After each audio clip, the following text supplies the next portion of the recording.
Assalamualaikum warahmatullahi wabarakatuh. Yang saya hormati Pengasuh Pondok Pesantren Zainul Hasan Genggong, Kiai Haji Hasan Mutawakil Anglawa SHMM. Yang saya hormati Rektor Universitas Islam Zainul Hasan Genggong, Dr. Abdul Aziz Wahab BAMAG. Yang saya hormati dosen pembimbing 1 dan 2, Ustazah Nur Fatimah MPD dan Ustadz Syaiful Islam MKOMI. Yang saya hormati dosen penguji 1 dan 2, yakni Ustadz Dr. Popi Rahman MPD dan Ibu Zahida Iktiswama Billah ME. Yang saya hormati kedua orang tua saya. Perkenalkan, nama saya Zulfia Putri Nuraini dari Prodi PHI Fakultas Tarbiyah. Saya akan mempresentasikan proposal penelitian yang telah direvisi, yakni yang berjudul Konsep Tarbiyah Ruhiyah dalam Al-Quran Surah Asy-Syams dan relevansinya dalam pembentukan akhlak di era modern. Yang pertama ialah abstrak. Penelitian ini membahas konsep tarbiyah ruhiyah dalam Quran Surah Asy-Syams ayat 7-10 serta relevansinya dalam pembentukan akhlak siswa di era modern. Metodenya yakni library research kualitatif, teknik analisis, konten analisis, dan fokusnya tazkiyatun nafs dan pembinaan karakter siswa. Bab pertama yaitu pendahuluan pertama, latar belakang. Krisis akhlak siswa di era modern, meningkatnya bullying dan degradasi moral. Pendidikan lebih menekankan kognitif daripada spiritual.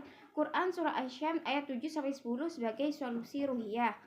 Fokus penelitiannya yakni menganalisis konsep tarbiyah ruhiyah dalam Quran Surah Asy-Syams ayat 7-10 dan relevansinya terhadap pembentukan akhlak siswa di era modern. Rumusan masalahnya yakni 1. Bagaimana konsep tarbiyah ruhiyah dalam Quran Surah Asy-Syams ayat 7-10. Yang kedua, apa nilai-nilai tarbiyah ruhiyah dalam ayat tersebut. Yang ketiga, bagaimana relevansinya dalam pembentukan akhlak siswa. Tujuan penelitiannya yakni mendeskripsikan konsep tarbiyah ruhiyah, menganalisis nilai tazkiyatun nafs, dan merelevansikan dengan pendidikan akhlak modern.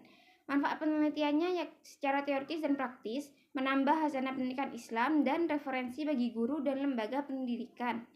Kajian penelitian terdahulunya yakni eksistensialisme dalam Quran Surah Asy-Syams, konsep tazkiyatun nafs, integrasi pendidikan ruhiyah, metode pendidikan ruhani, pendekatan ruhiyah dan insan kamil. Research-nya fokus aplikatif pada akhlak siswa era modern. Bab 2, kajian teorinya, pengertian tarbiyah ruhiyah. Tarbiyah sendiri mendidik dan mengembangkan, ruhiyah aspek spiritual atau jiwa. Konsep tazkiyatun nafs, yang pertama penyucian jiwa, menghilangkan sifat tercela, menumbuhkan sifat terpuji, integrasi iman, ilmu, dan amal. Konsep akhlak di era modern, akhlak sebagai kondisi jiwa, tantangannya hedonisme, digitalisasi, individualisme, solusinya penguatan dimensi spiritual. Konsep akhlak dalam perspektif Islam. Dalam perspektif pendidikan Islam, akhlak tidak hanya berkaitan dengan hubungan manusia dengan sesama manusia, tetapi juga mencakup hubungan manusia dengan Allah SWT serta lingkungan sekitarnya. Kerangka konseptualnya yakni Quran Surah Asy-Syams ayat 7-10, tazkiyatun nafs, konsep tarbiyah ruhiyah, akhlak modern menurut Imam Al-Ghazali, dan relevansinya konsep tarbiyah ruhiyah dengan konsep akhlak di era modern. Bab 3 yakni metode penelitian, jenis dan pendekatannya. Jenisnya itu kualitatif, pendekatannya library research, sumbernya Al-Quran, tafsir, buku, dan jurnal.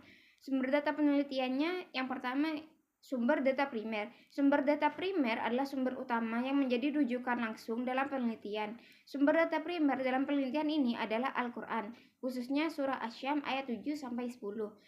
Yang kedua, sumber data sekunder. Sumber data sekunder adalah sumber data pendukung yang digunakan untuk memperkuat dan melengkapi analisis terhadap sumber data primer. Teknik pengumpulan datanya yakni studi pustaka dan dokumentasi. Teknik analisis datanya metode konten analisis. Langkahnya yang pertama yakni pengumpulan data, yang kedua reduksi data, yang ketiga kategorisasi, yang keempat interpretasi, yang kelima kesimpulan. Dan penutupnya, tarbiyah ruhiyah dalam Quran surah Asy-Syams menjadi solusi pembentukan akhlak siswa yang relevan di era modern. Mungkin itu saja yang dapat saya presentasikan, kurang lebihnya mohon maaf yang sebesar-besarnya. Wabillahi taufiq wal hidayah. Assalamualaikum warahmatullahi wabarakatuh.